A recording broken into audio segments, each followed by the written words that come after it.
മനുഷ്യനുൾപ്പെടെയുള്ള എല്ലാ ജന്തുക്കൾക്കും സന്താനോൽപാദനം ഒരു അത്യന്താപേക്ഷിതമായ കർമ്മമാണ്. അതിനൊരു ഇണ വേണം. ഇണയെ കണ്ടെത്താൻ ഒരു പ്രണയാഭ്യർത്ഥനയും വേണം.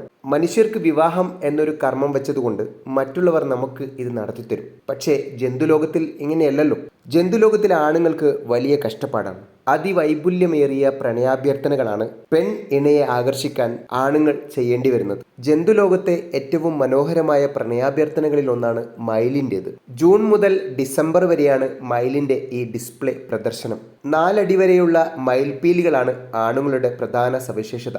ഇത് മുഴുവനായും വിടർത്തി കാണിച്ച് പെൺമയിലിനെ ആകർഷിക്കലാണ് ആണുങ്ങളുടെ പ്രധാന പണി. ആൺമയിൽ ഈ മയിൽപീലികളെ കൃത്യമായും അപ്ഡേറ്റ് ചെയ്ത് സൂക്ഷിക്കുന്നുണ്ട്. നേരത്തെ പറഞ്ഞതുപോലെ ജൂൺ മുതൽ ഡിസംബർ വരെയാണ് ഈ ഇണചേരൽ കാലം. അതിനുശേഷം ജനുവരിയിൽ ഈ തൂവൽ പൊഴിക്കുകയും പുതിയതൊരെണ്ണം വളർന്നു വരികയും ചെയ്യും. മയിൽപീലികളുടെ തിളക്കം ഒരിക്കലും നഷ്ടപ്പെടാതിരിക്കാനാണ് ഇത് ചെയ്യുന്നത്.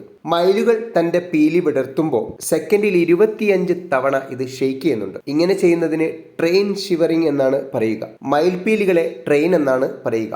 ഇങ്ങനെ ഷെയ്ക്ക് ചെയ്യുമ്പോൾ പെൺമയിൽ ദൂരെ നിന്നും അടുത്തു നിന്നുമൊക്കെ വീക്ഷിക്കും. പക്ഷേ നമുക്ക് പെൺമയിലിനെ നോക്കിയാൽ ഇങ്ങനെയൊരു നിരീക്ഷണം പെണ്ണ് നടത്തുന്നുണ്ട് എന്ന് ഒരിക്കലും തിരിച്ചറിയാൻ പറ്റില്ല.